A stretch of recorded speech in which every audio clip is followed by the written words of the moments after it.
Hold on to your seats because the ocean's most terrifying legend is back. Prepare to be astonished as we unveil leaked evidence that shatters the belief that the Megalodon is extinct. This colossal predator, once thought to have vanished millions of years ago, has resurfaced, sending shockwaves through the scientific community and reigniting our primal fear of the deep.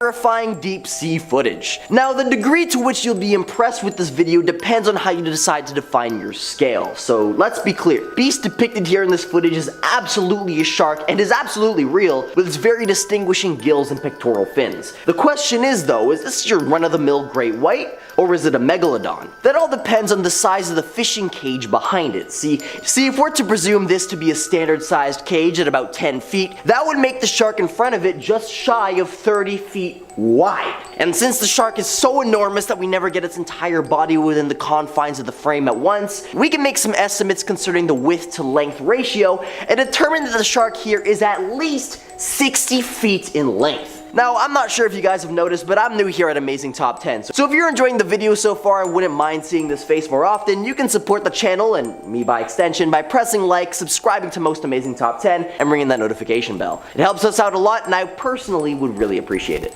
Number 9, caught on satellite. Thanks to satellite technology, we've managed to map out 100% of the ocean floor, despite only having actually explored less than 5% of it. I say we as if I were involved personally. I'm like the nerdy equivalent of a sports fan. Anyways, aerial imagery has allowed scientists to make all sorts of discoveries. So is it that surprising for a behemoth as big as the Megalodon to turn up on something like Google Earth? And as a matter of fact, there was a Megalodon candidate spotted through satellites swimming along the Persian Gulf, which is a Mediterranean Sea in Western Asia, which is essentially an extension of the Indian Ocean between the Arabian Peninsula and Iran. One second, let me just add those to the list of places I will never go swimming. Discovered via Google Earth satellite imagery by researchers from the University of British Columbia, the consensus today is that this shark is between 50 and 70 feet in length. However, the initial calculations gave an estimated range of 80 to 100 feet. Now, it's tough to say what kind of shark this is exactly, as we only have a single image to go off of, but the shape and scale definitely fit the bill, along with the fact that the Megalodon was known to have existed in any ocean environment except for the polar ones, with the vast majority of Megalodon fossils having been discovered in coastal areas and bordering most oceans. Well, I guess I'll be swimming with the penguins from now on. At number 8 is the Brazilian coastline footage. In November of 2012, footage was released from the perspective of a rescue helicopter off the coastline of Brazil. And while the team conducting the rescue were oblivious at the time, technicians reviewing the video after the fact discovered that the team wasn't alone in the ocean that day. If you look carefully in the upper right hand corner of the video as it progresses, you'll notice an absolutely enormous shadow of an uncannily shark-like silhouette moving at an incredible speed below the surface of the ocean. And though it's hard to say for certain, we can use the lifeboat in the video as a reference to deduce that the shark depicted here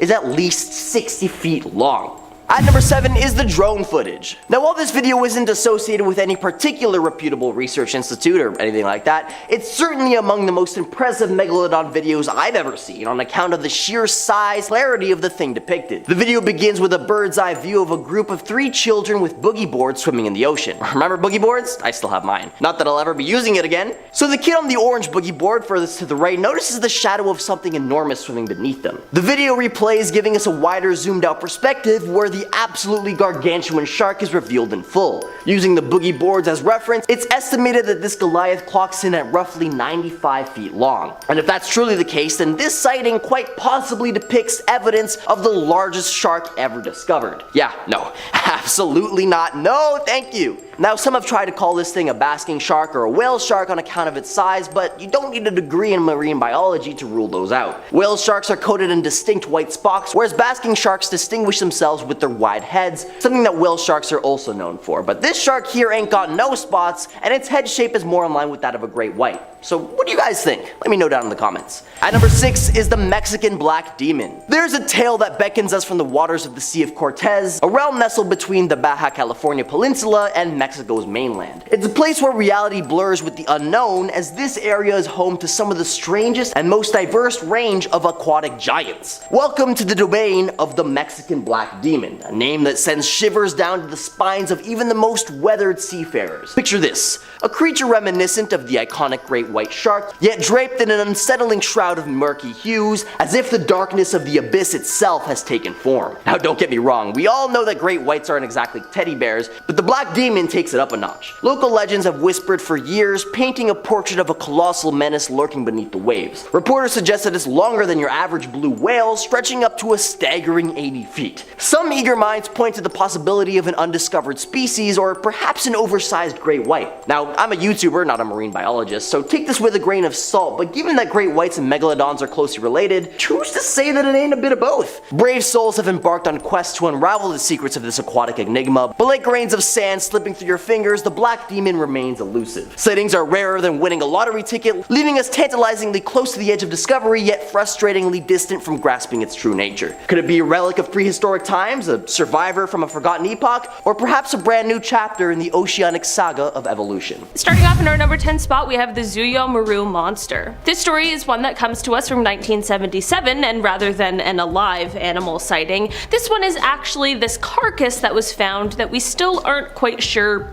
what it belongs to. The Zuo Maru carcass was one that was found by Japanese fishermen near New Zealand. Because it was so unique, it was taken to be analyzed, and while many have speculated that it was a basking shark, that has never been confirmed or proven. Considering the fact that it was definitely shark-like, but just not quite clear as to what exactly it was, is definitely interesting. In our number 9 spot today, we have the sea creature. Back in both 1817 as well as 1819, there was a sea creature that visited the coast of Massachusetts, and it was seen by hundreds of people, but no one has been able to identify what it could have been for sure. The creature was said to be around 3 feet in diameter and around 50 feet long, and it is said that it moved similarly to how a whale or a dolphin might. The first sighting of this creature was when some fishermen spotted it, but the real panic began as the creature started to show itself closer to shore. To this day, some people swear that this was some sort of real sea monster, and others believe it was just a case of mass hysteria. What do you think? In our number 8 spot today, we have the Prehistoric Monster. Back in 1959, a fisherman named Tex Geddes and his friend James Gavin were boating somewhere just off of the coast of Scotland. It is said that during their time out to sea, they encountered a sea monster that neither of them had seen before. They described its head as being sort of turtle-shaped, and that it was a, quote, hellish monster of prehistoric times, and said that it was breathing heavily through a, quote, large red gash of a mouth. Okay, not exactly a kind description, but definitely a bit of a terrifying one. I think it's important to bring up that we don't actually know what megalodons looked like. We have a sort of idea, but at the end of the day, we only have fossils, jaws, and spines, and that doesn't leave us that much to work with. While it isn't quite clear what these two men saw for sure, and it's likely that we'll never know, whatever it was definitely wasn't just your average sea creature. In our number 7 spot today, we have Dr. Gru. When we think of the tales of sea monsters and myths, we often think of the many serpent-like creatures that just may be lurking underneath the water. This is definitely a common theme, and in the 17th century there was a botanist who came up with a sort of explanation for these sea serpent sightings. It's important to note that this botanist was a very legitimate scientist who really worked to change basically everything we knew about plant anatomy, so when he came forth with this evidence and explanation, it rightfully caught people's attention. Basically, he had this specimen, which was a sample of skin that he said was from some sort of seal, but that it had a neck just as long as the rest of its body. Of course, this would explain a whole bunch of sea monster sightings, but in the end, the skin sample ended up completely disappearing, making any confirmation of the story or the animal's existence completely impossible. I know a megalodon isn't necessarily supposed to look like a seal with a long neck, but who's to say for sure that it doesn't?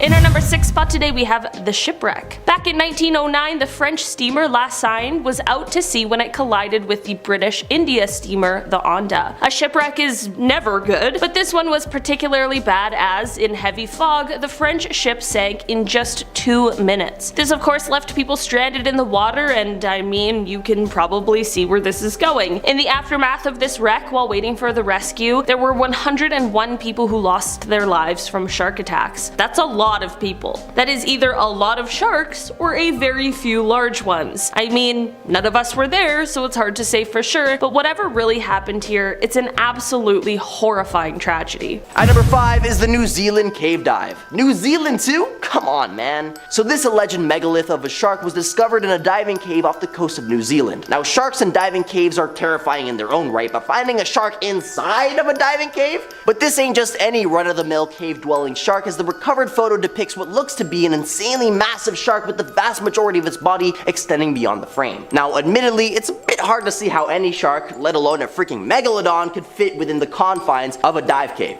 At number 4 is the Koila Camp. For those of you who still doubt the modern existence of a sea creature said to have gone extinct millions of years ago, allow me to introduce you to the Koila Camp. This unique bottom-dwelling fish with lengths reaching upwards of 6 feet and weights exceeding 200 pounds belonged to an ancient lineage dating back to 360 million years ago. Boasting an impressive size and a lifespan comparable to that of a megalodon, at least 60 years, this enormous fish was thought to have gone extinct over 65 million years ago, and yet it was discovered alive and well as early as 1938. So given the sheer scale of the ocean, along with the fact the megalodon was thought to have gone extinct much more recently, only 3.5 million years ago compared to 65, it may only be a matter of time before the megalodon is rediscovered in the modern age. One can only hope not. At number 3, the Megalodon Attack in Cape Town rips a boat in half. Alright, I'll be honest with you. Admittedly, the next 3 entries are a bit of a cop-out, but they're super intriguing nonetheless. You see, during Shark Week, the Discovery Channel decided to air a mockumentary series about the definitive existence of the Megalodon in the modern age, titled The Monster Shark Lives. But the Discovery Channel failed to include any sort of disclaimer that what was depicted in the film was actually all fake. As a matter of fact, the Discovery Channel casted actors as professionals in marine biology, and all the events in the film were presented as actually being real, leading this quote-unquote educational show to becoming the most viewed Shark Week show to date, generating countless clips that would go on to be perceived as factual to this very day. One such clip depicts the found footage of passengers on a fishing boat, and after some time a thunderous boom can be heard, followed by the sounds of muffled screams and rushing water, accompanied by imagery of the boat being flooded as it flips upside down. The initial story was that a whale had breached over the top of the boat. Upon further investigation of the wreckage by a diving team, they discovered that the boat had been chomped in half. There were no survivors, and the bodies of the fishermen were never found.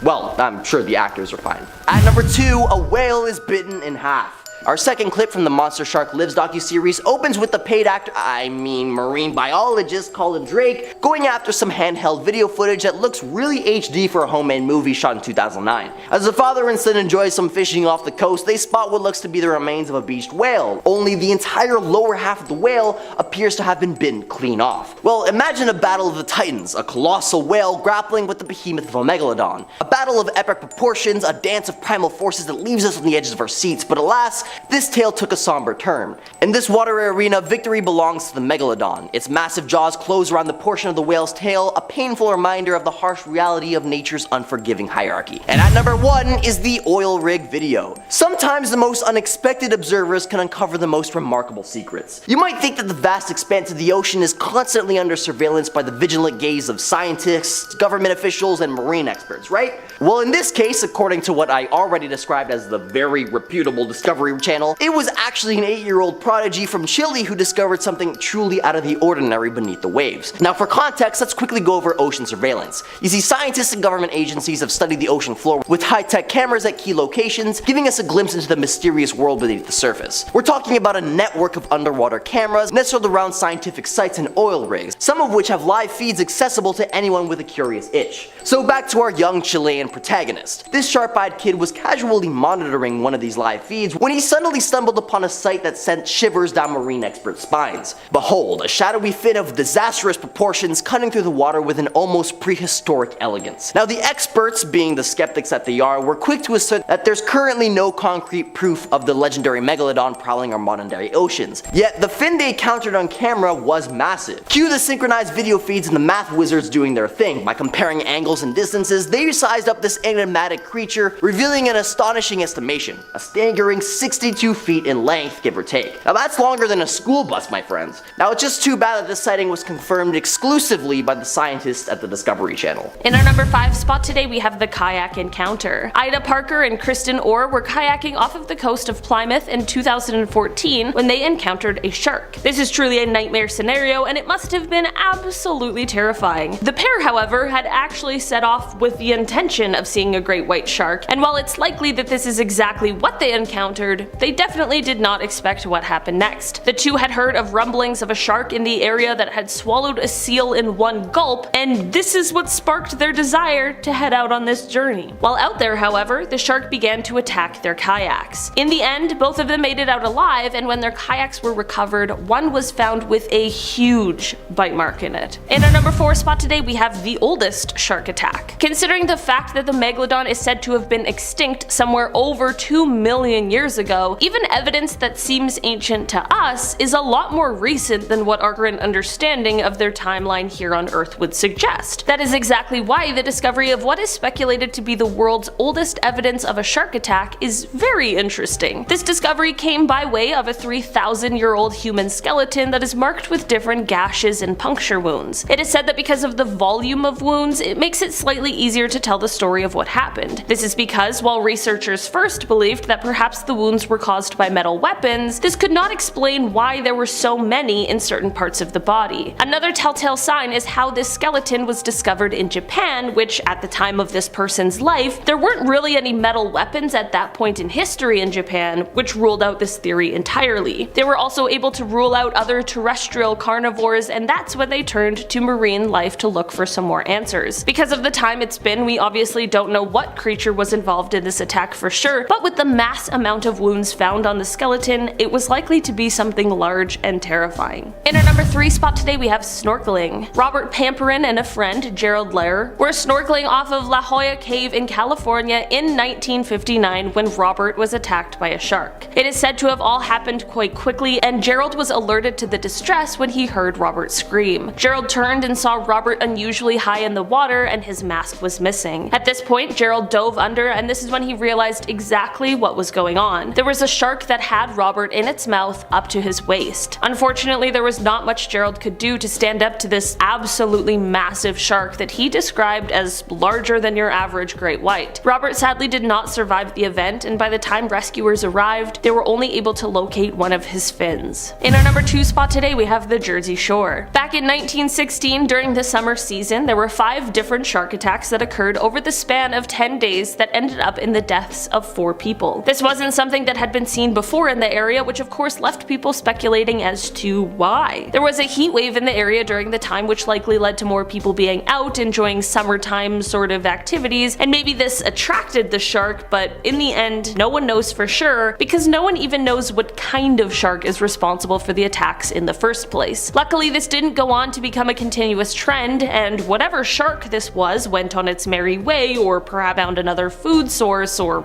whatever, but this series of attacks definitely kept the public on edge for the weeks and months surrounding. In our number 1 spot today, we have the USS Indianapolis. This is a story that has been considered the worst shark attack in history, which is definitely a horrific thing to think about. In 1945, the USS Indianapolis was an unescorted US warship that was sailing in the Pacific when it was struck by a Japanese torpedo. This had no problem tearing the ship in two, which meant that 900 sailors were now floating in the ocean waiting for rescue. Over the next 5 days, nearly 600 men lost their lives due to shark attacks. I said this about the other one that was similar to this, and I'll say it again. That's either a group of sharks or a very few large, very hungry ones. From the survivors' accounts of what happened over the course of those days, it seemed like an absolutely nightmare situation. This is exactly why this has gone on to be called one of the worst shark attacks in history. Starting off in our number 10 spot, we have the photographer. This is an encounter that occurred just this last year in November. Underwater photographer Darren Verbeck was diving off of the coast of Hawaii's Big Island when he saw what he thought was a school of fish. He began to get closer, I mean the whole photographer thing, and as he got closer he started to think that what he was actually seeing was a tiger shark. He continued to get closer, and that's when he said, quote,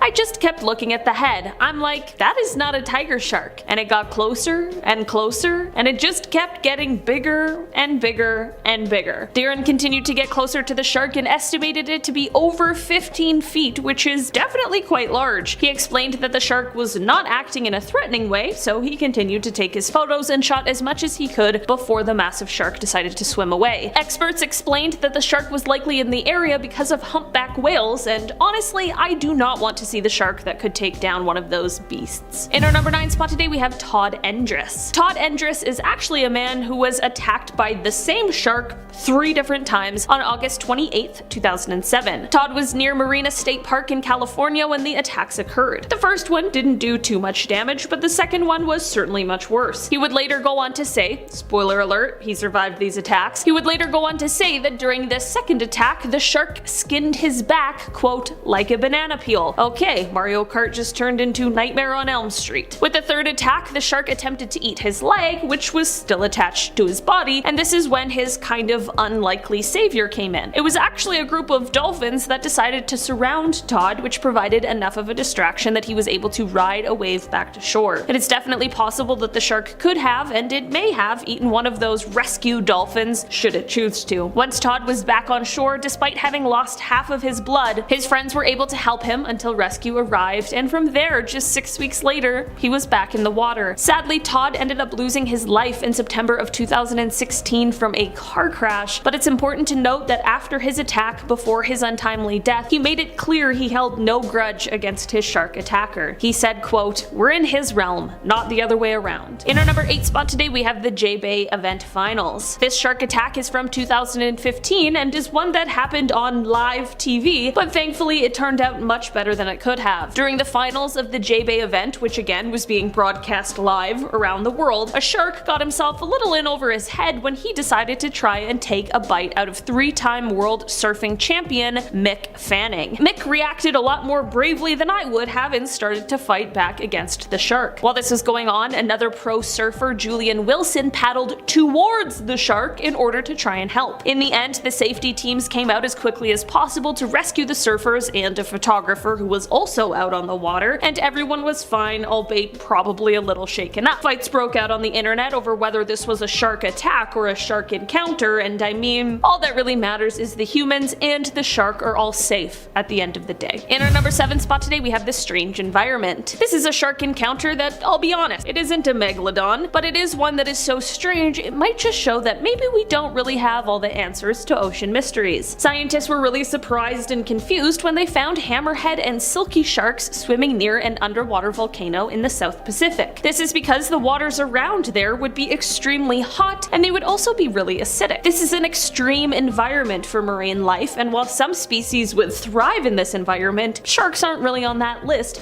hence the confusion and bafflement of the scientists. While this isn't a confirmed megalodon sighting, it is just something that shows us that life under the sea is mysterious and new secrets are revealed to us every day. In our number 6 spot today we have Watson and the shark. For this one we are headed all the way back to 1749 with a cabin boy named Brooke Watson. Brooke was swimming in the Havana harbor when he had his encounter with a shark. This one grabbed him by his right foot and dragged him under. The shark got a second chomp on his foot before a rescue boat was able to come and save him. The sailor on the boat managed to get the shark to back off enough that they could get Brooke out of the water. Brooke lost his lower leg, but his life was saved, which is absolutely the most important part. Brooke's story is not over, however, as he went on to become a member of parliament and eventually Lord Mayor of England. He was so proud of himself for not only having survived a shark attack, but then going on to earn this title that he commissioned famous artist John Singleton Copley to create a painting called Watson and the Shark, which detailed his horrifying encounter and probably went on to scare a ton of people at the time. Starting us off at number 10, we have the Portuguese Man of War. While it bears a striking resemblance to a jellyfish, the Portuguese Man of War is actually a species of siphonophore, which are essentially a group of organisms that come together creating one community. There are 4 specialized parts in a man of war, and each is responsible for a different task: floating, capturing prey, feeding, and reproduction. And they're known to travel in legions of 1,000 or more. But despite their beautiful purple and blues and overall badass looking vibe, they are not a creature you want to face if you can help it. Their tentacles grow an average of about 30 feet in length, although some have been recorded as long as 100 feet. And of course, it is their tentacles that pose the big threat. Their long tendrils contain stinging nematocysts, which are tiny little capsules loaded with barbed tubes that deliver venom capable of paralyzing and killing fish. Now, luckily, it is rare that people die from its sting, but still, it will be sure to cover you in painful welts that will last days on the skin, and in some cases the venom travels to the lymph nodes, making the victim feel like they're having an allergic reaction and actively suffocating. So while it's rare to actually die, any encounter with them will leave you feeling as if death is just around the corner. Number 9. Cone snail. Found in the warm waters in the tropics, these beautiful creatures are instantly recognizable for their highly prized brown and white marbled shells. They can be seen in shallow depths closer to shore, near coral reefs and rock formations, and beneath sandy shores. But do not dare to touch the 4 to 6 inch long gastropods. I'm warning you. Their concealed harpoon-like teeth contain a complex venom known as conotoxin, making them one of the most venomous species of snails. And yes, there are other venomous snails, which I didn't even know was a thing. Thankfully, only a handful of people have ever been stung, but unfortunately there is no antivenom. The toxin stops nerve cells from communicating with one another, so the creature not only causes paralysis within moments, but per its nickname of cigarette snail, affords you about enough time to smoke before you die. You can find these in the waters surrounding the Caribbean islands, Hawaii, and Indonesia, so if you're vacationing there, be careful. Coming in at number 8, the box jellyfish. To date, there are 51 different species of box jellyfish that have been discovered, and while there are some species you might be safe from, there are others that can quite literally take your life. The box jellyfish possesses one of the most venomous stings in the animal kingdom, and the bigger they get, the more they need to be feared. Unlike many other venomous animals, the box jelly doesn't just release its venom on anything that threatens it. It actually reacts to a chemical on the skin before releasing its death-inducing poison, so as not to waste it on inanimate objects. In Australia, researchers have recorded 64 deaths by the dangerous creature, but even if it doesn't take your life, the sting can cause lasting health effects on the victim's immune system, as well as leave them covered in burning welts, blisters, and bleeding lesions from where it touched you. Some Australian swimmers and divers have resorted to wearing pantyhose in the water so that even if they do come into contact with the terrifying creature, the venom won't be released as their tentacles won't sense the reactive skin chemical. But even so, I will be taking further protection and not going near them to begin with. Number 7. Brazilian wandering spider. Okay, spiders in general are creepy, but this one, the size of the spider is huge. It can be 5 to 7 inches long. Now, if that doesn't scare you already, may I add that it has a highly venomous bite. Many spiders have fangs packed full of toxins, but aren't known to bite people. Unfortunately, the Brazilian wandering spider is not one of these. It bites people, so beware. Even worse, this spider often lives up to its name and wanders into densely populated areas to seek shelter in dark, cozy places like the inside of shoes, clothes, log piles, cars, and other places people may stick their hands. I just got the chills. Now, if you happen to get bitten by one of these, death can occur within 2 to 6 hours of a bite, typically as a result of lung failure, though fever, vomiting, and paralysis also can occur. Bites from Brazilian wandering spiders are uncommon, but don't let your guard down in their territory, just in case. Next up at number 6, giant spitting cobra. Found in the eastern and northeastern parts of Africa, the giant spitting cobra is exactly what it sounds like. These big old death snakes can measure up to 9 feet, and some have been known to possess enough venom to kill 15 people. The venom is released from the fangs located in the top jaw, and if threatened, the snake wastes no time spitting its venom at the attacker, sometimes reaching reaching as far as 8 feet away. What's even scarier is their ability to release venom for hours without running out. The giant cobras tend to aim for the victim's eyes, as their venom can cause permanent blindness, but no matter where they get you, you can be in trouble.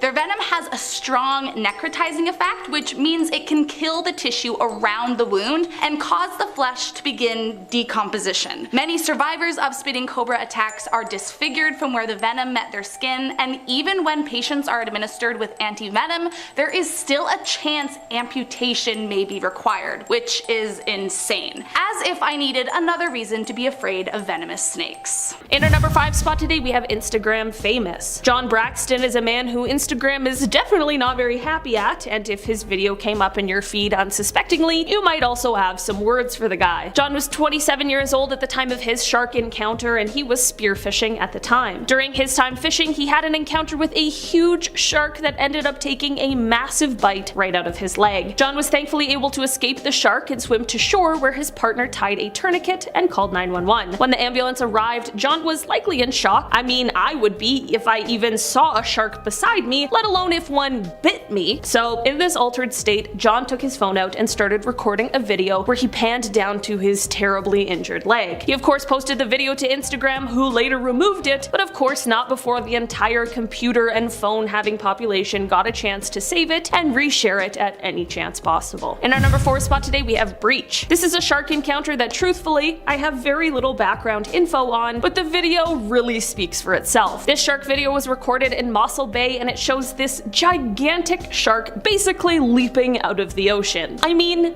come on, imagine. That would be absolutely terrifying. People who are more well versed in shark behavior than I am have explained that this shark, despite how it looks, is actually not doing this to be threatening, and it's not a move that would be done should it be attempting to attack something. I mean, that's not entirely true. It's actually more so used in order to try and catch fast-moving prey like seals. It's relatively rare to capture a shark doing this though, because it takes so much energy for it to propel itself like this. I mean, they can reach 40 miles per hour and fly 10 feet into the air out of the water. That takes some serious strength. In our number 3 spot today, we have Ahmad Hassim. Back in 2006, Ahmad and his brother were assisting lifeguards in Cape Town, South Africa, and to do this, they were helping out running different survival drills. During this one particular drill, the brother was lying in the water, pretending to be someone who needed help, and that is when a huge shark could be seen heading towards this brother that was completely unaware. Ahmad saw this and was so quick thinking he knew that sharks are typically attracted to sound, which I actually didn't know, so there's a little shark trivia fact for ya. So because he knew this, he started splashing around in the water. This worked, and it led to the shark leaving his brother alone, but instead, the shark now set his sights on Ahmad. It ended up grabbing him by his right leg and pulling him underwater. He was able to use his left leg to kick at the shark until it let go of him, but the shark was still able to get away with his leg below the knee. A boat was able to rush him to shore, and help arrived quickly enough to rush him to the hospital and save his life. Ahmad has not let this slow him down in the slightest though. He has gone on to reach not only the 2008 Beijing Paralympic Games, but he won gold at the 2012 London Paralympic Games, which is absolutely incredible. He has also gone on to become a shark advocate, saying that he has, quote, a sense that sharks are in trouble, and who better to speak up for sharks than a shark attack survivor. In our number 2 spot today, we have Rodney Fox. Rodney Fox is a man who was thought of as one of the best spear fishermen in the world. In 1963, he was partaking in the Australian Spearfishing Championships, which were being held just south of Adelaide, when he went through what is widely regarded as one of the worst shark attacks in history. The shark he encountered bit him around the waist, which ended up puncturing his diaphragm, ripping his lungs, and crushing his rib cage. Not only this, but the attack left his organs exposed, so much so that when he finally made it back to shore, those rescuing him had to keep his wetsuit on to ensure that his insides actually stayed on the inside. Despite the fact that Rodney needed at least 4 hours of surgery and about 400 stitches, like many people who have these sorts of terrifying encounters, rather than shying away from sharks and the water, he leaned in. He actually became an advocate for sharks after this. He created the first underwater shark observatory and helped to dispel the rumors that sharks are bad, crazy, scary animals that we should all fear. In our number 1 spot today, we have Michael Coots. Back in 1997, Michael was surfing near the coast of Hawaii when he had his shark encounter. The shark decided to attack and grabbed Michael by both of his legs. fangs. Michael has gone on to explain that once the shark had a hold on him, it began swinging him back and forth like a dog would do with a toy. That is absolutely so vivid and so horrifying to even think about. Michael was able to punch the shark into letting go of him and was able to escape to safety after the scary ordeal. Although he was lucky and happy to be alive, the shark had done enough damage that Michael ended up losing his right leg. Despite this setback, Michael was back in the water just 3 weeks later, already using his prosthetic leg and getting used to surfing with it so he could get right back to what he loves. Michael could be terrified of sharks now and no one would blame him, but it's the exact opposite. He's swam around them and even taken selfies with them since, and has explained how much he respects them, saying, quote, "Sharks are not to be feared but are incredibly beautiful and extremely important species for the health of our oceans." Number 5. Saltwater Crocodile. Florida's alligators may be scary, but they have nothing on their cousin, the saltwater crocodile, who is more short-tempered, easily provoked, and aggressive towards anything that crosses its path. These crocodiles can grow up to 23 feet in length, weigh more than a ton, and are known to kill hundreds of people each year, with crocodiles as a whole are responsible for more human fatalities annually than sharks. Now, saltwater crocodiles are especially dangerous as they're excellent swimmers in both salt and fresh water, and can strike quickly with a bite delivering 3,700 pounds per square inch of pressure, rivaling that of the T-Rex. If that's not enough to scare you, let me put it into perspective. Humans chomp into a well-done steak around 200 per square inch, a mere 5% of the strength of this crocodile's jaw. So yeah, they're strong and can rip a human apart. These animals are mainly found in the Indo-Pacific region, everywhere from India to Vietnam and all the way to northern Australia. I will definitely be staying away from them. Coming in at number 4, hippos. They might not be some unsuspecting creature with a venomous bite, but that doesn't mean they aren't one of the scariest things you could ever come into contact with. The hippopotamus, found in select corners of Africa, kills around 500 people a year. For reference, just 11 people reportedly died from shark-related incidents in 2021. Now, the hippo is not interested in eating you. They are largely herbivores that eat about 80 pounds in grass a day, although they will sometimes feast on a carcass every now and then. Their only reason to attack you is to defend their territory, and male hippos take that more seriously than maybe anything else in the world. Most commonly, hippos will attack people on boats, launching themselves onto the vessel and capsizing it before snapping your body like a twig with their powerful jaws. But even walking too close to their designated river could be the end of you. Known to even be territorial of the land surrounding their body of water, sometimes up to 550 yards away. If they spot anyone that they deem a threat, they will bolt their huge bodies at 20 miles per hour until you are, well, no longer a problem, let's just say. So while there are a lot of animals to be afraid of catching at a bad time, the hippo is definitely near the top. Number 3.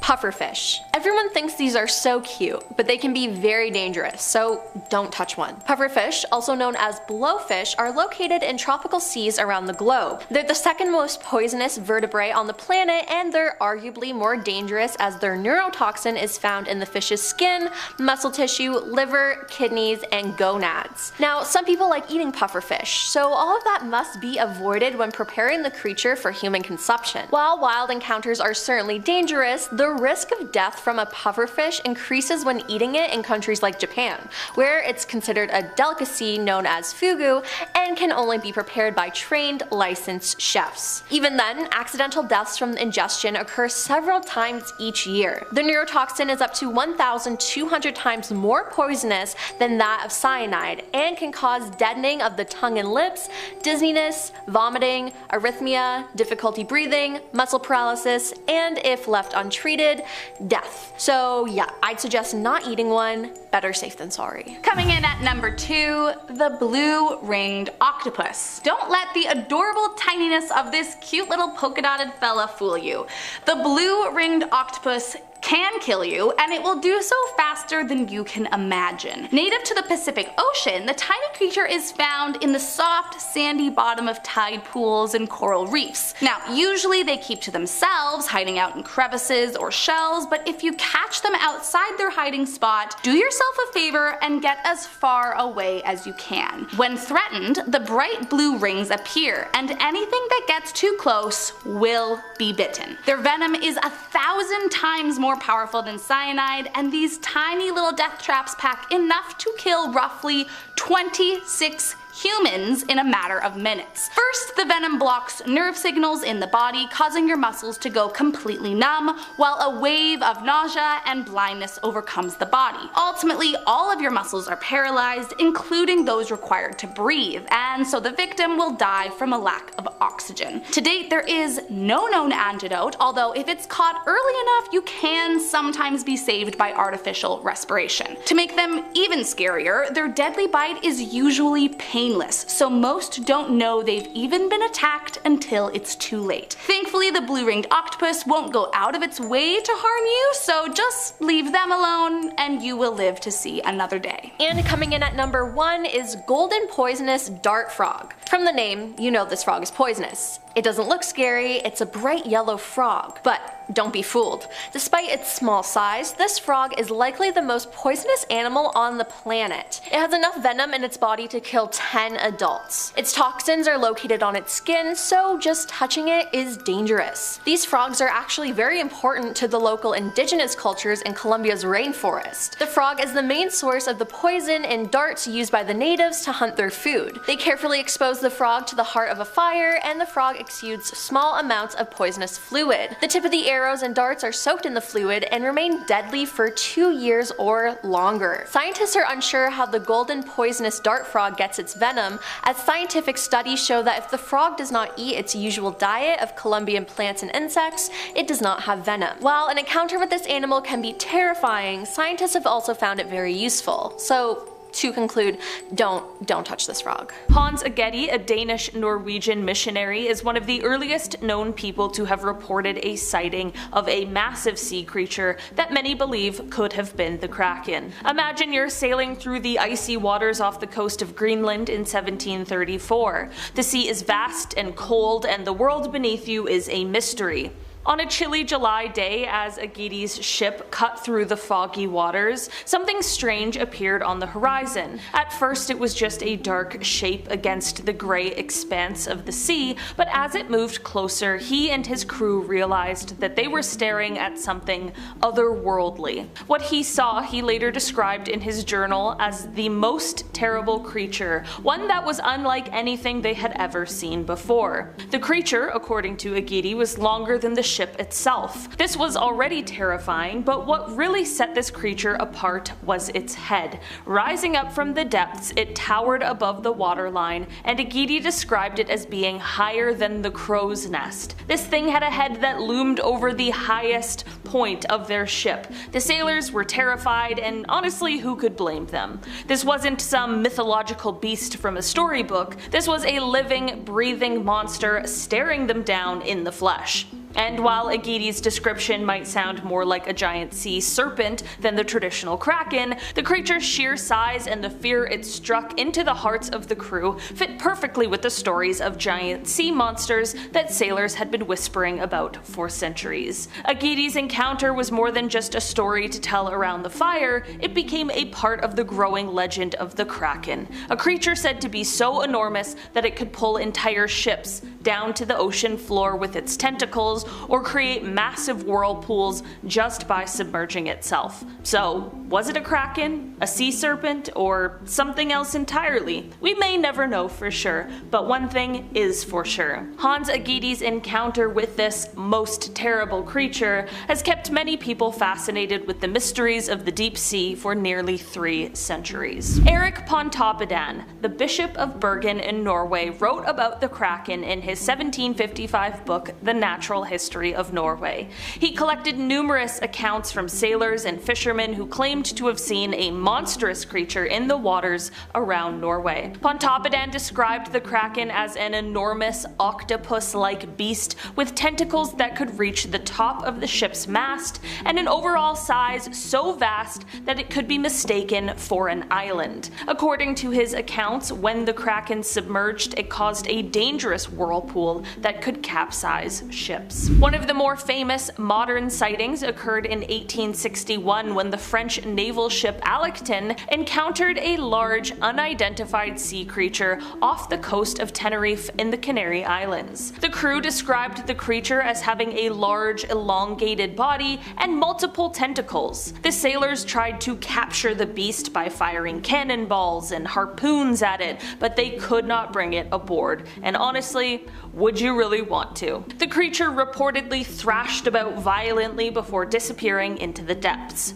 Some historians suggest that this might have been an encounter with a giant squid, but the sailors' dramatic descriptions have only fueled the kraken legend. In 1875, a British schooner named Pearl reported encountering a giant sea creature near the St. George's Bank off the coast of Newfoundland.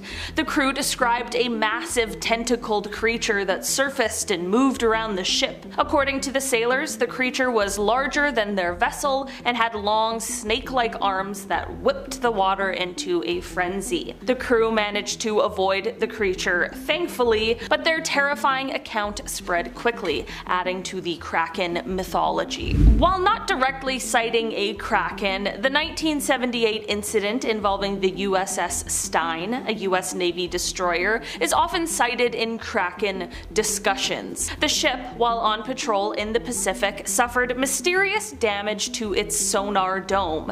Upon investigation, the dome was found to be covered in long, razor-sharp cuts, some of which contained remnants of what appeared to be giant squid beaks. This led some to speculate about a giant squid attack, but the sheer size of the damage sparked rumors of a much larger creature, perhaps even a kraken-like beast. I'm not going to say it was the kraken, but it was the kraken. The colossal squid is a creature that is not to be confused with the giant squid, which is similar but slightly smaller. These guys live in the darkest, coldest depths surrounding the waters of Antarctica. This creature lives up to its name as it reaches an average of 46 feet in size, and it weighs around 500 kilograms, with the females being the largest of the species. They also have large tentacles equipped with suckers that have little razor hooks on them to better latch onto its prey, so let's hope it's not you. Its diet mainly consists of large fish such as the 7-foot Patagonian toothfish and small ones, and some even consume their own kind. But they've also been known to try and consume even larger prey like sperm whales, who often have been seen with scars attributing to the battles they must have faced. They're colossal, they're scary, and they're ambitious. What more could you want from a sea monster? Only 2 specimens have ever been collected, with the second being found recently in 2014, so on top of how frightening they are, they're also extremely elusive. In our number 9 spot today, we have the scalloped hammerhead shark. These sharks of course belong to the hammerhead family, and the main feature is their oddly shaped heads. These guys are a coastal pelagic species, and their eyes and nostrils can be found at the ends of the tips of their head extensions. These sharks like to use the shore as a breeding ground, and their young have an incredibly high metabolic rate, which means that they need a ton of food or else they will starve. These guys are quite notable for their large and complex brains. They have quite high levels of cognitive capabilities, and they're often really socially intelligent. They have complex migratory patterns and habitat relationships, and they are very athletic and clever when it comes to capturing prey. Nothing better than a super smart, extremely hungry shark. Their brains are great for the species in a multitude of ways, of course, but especially in terms of reproduction. Because of their social intelligence, it helps them to seek out the fittest members of the species to procreate with. Unfortunately, as of this year, however, the scalloped hammerhead shark is now listed as critically endangered, with the main cause for the population decline being overfishing. They are overharvested because of their large size, as well as the fact that apparently their fins have a high fin needle content, and so they are sold for $100 to $120 US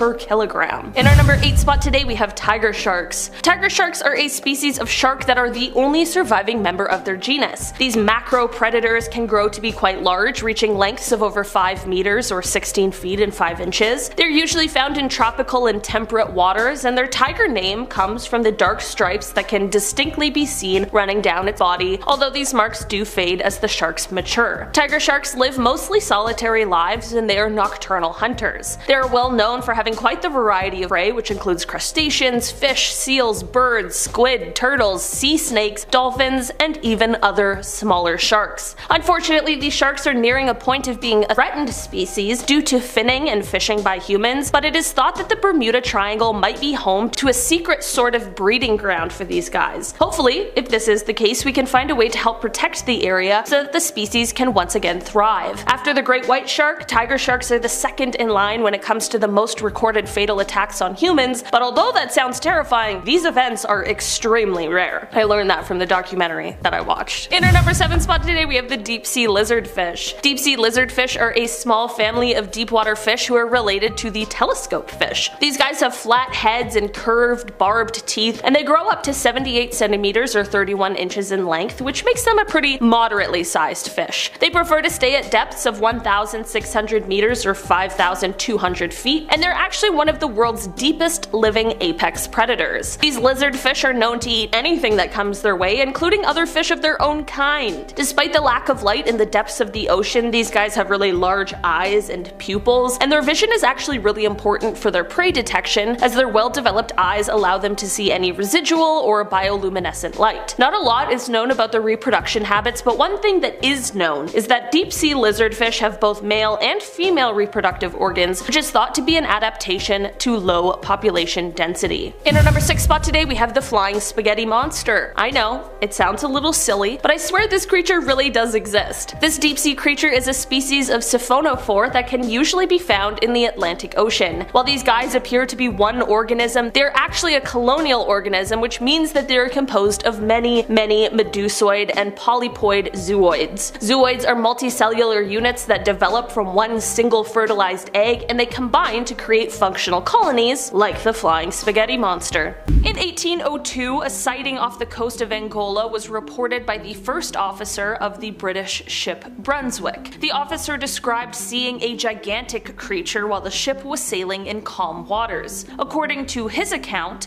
the beast was nearly 200 feet long, had a body as wide as the Brunswick, and featured long, writhing tentacles that seemed to encircle the vessel. The officer's vivid description included the creature having, quote, an immense number of arms, and it was said to have swam around the ship for several minutes before disappearing. While some skeptics believe that this could have been an exaggeration or misidentification of a whale or group of giant squids, the sighting was reported in the newspapers of the time, fueling the myth of the Kraken. Also, I'm not like a marine biologist, but I don't think that giant squids hang out in groups. I don't know. I'm just hypothesizing over here. Science time. Okay. In 1857, a Danish ship, the Pauline, reportedly encountered a massive sea creature near Greenland. Okay, we're back in Greenland, and the time is pretty close. It's kind of weird. The captain claimed that a gigantic squid-like monster attacked his vessel. He described the creature as having an enormous gelatinous body with long tentacles that appeared to rise from the depths and attempt to coil around the ship's hull. The captain and his crew managed to fend off the creature using axes and poles, causing it to retreat back into the ocean.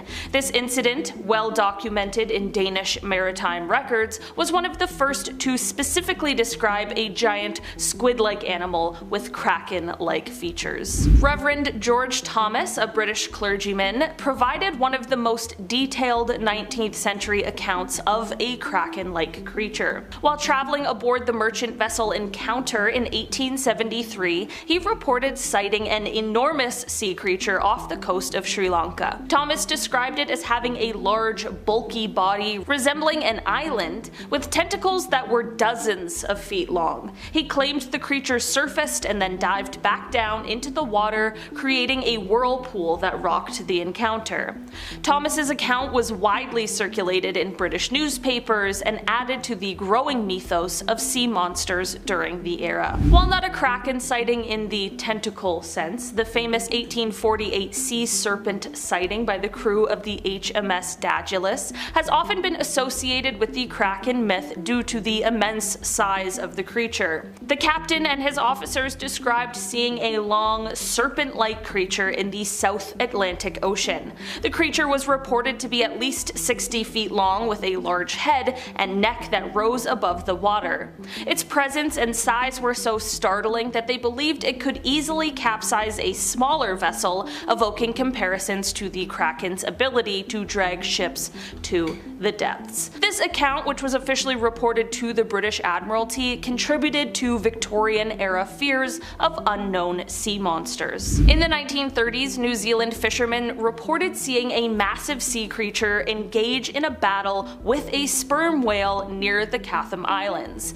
The fishermen claimed the creature was an enormous squid, far larger than any he had ever seen before, with tentacles reaching lengths that exceeded the sperm whale's body. The squid reportedly wrapped its tentacles around the whale in a fierce struggle. Although some historians believe that this was likely an encounter with a giant or colossal squid, both of which were known to fight sperm whales, I guess, the scale of the creature described led many at the time to speculate about the existence of even larger, kraken-like creatures lurking in the ocean's depths. In our number 5 spot today, we have the faceless kusk eel. Anything that's called faceless certainly can't be good, and this eel is absolutely no exception. These guys don't have a face, and they honestly look like the dementors of the deep sea. The first time one of these was found was in 1973 when oceanographers aboard the HMS Challenger discovered it, but for a century, no one else came across one of these guys. Perhaps it's because they like to make their home in the icy waters located 13,000 feet below the surface of the ocean. Just a few years ago, when these guys were sort of rediscovered, one of the leaders of the expedition, Tim O'Hara, told The Guardian that, quote, "It looks like 2 rear ends on a fish."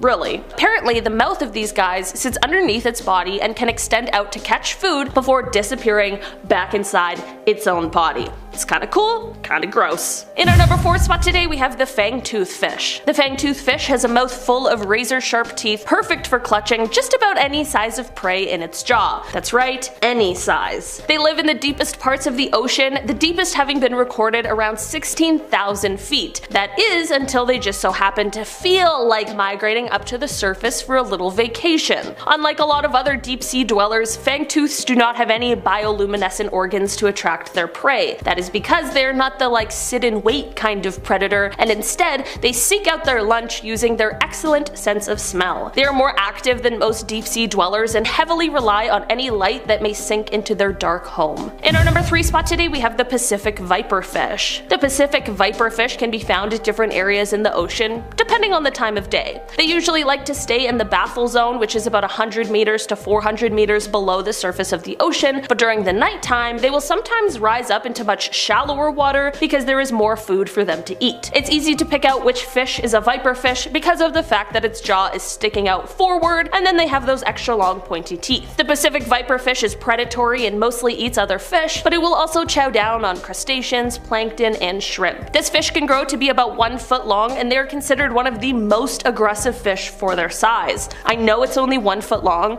but hearing how vicious it is, coupled with how ugly it is, and I really don't want to be anywhere near this thing. One cool thing about these fish though is that they have what is called ultra black skin, and it reduces the reflection of anything that is illuminated around them so that they can camouflage themselves easier in the darkness of the deep sea. In our number 2 spot today, we have the sea spider. Okay, if you're like me and don't like the spiders that exist on land, unfortunately this one is not going to be up your alley. Sea spiders are giant, and they like to suck the life out of their prey. Yeah, How terrifying and honestly gross. They basically just latch onto their prey for dear life and suck out all of the fluid that they possibly can. They are gross, but they technically aren't actually spiders. These guys have a leg span that is comparable to some of the largest land spiders, but the thing with these guys is that they carry their organs in their legs, because I mean they're basically all legs. The good news is that they prefer the really cold temperatures like the ones in the waters surrounding Antarctica, so unless you're planning on taking an icy cold plunge anytime soon,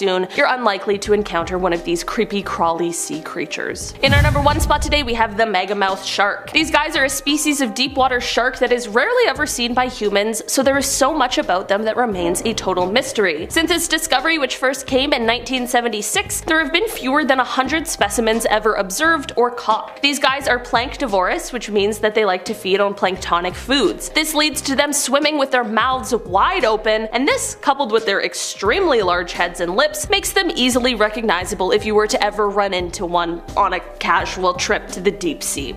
Alright guys, that's been our— Want to see more videos like this one? Check out this video next. Viewer discretion advised.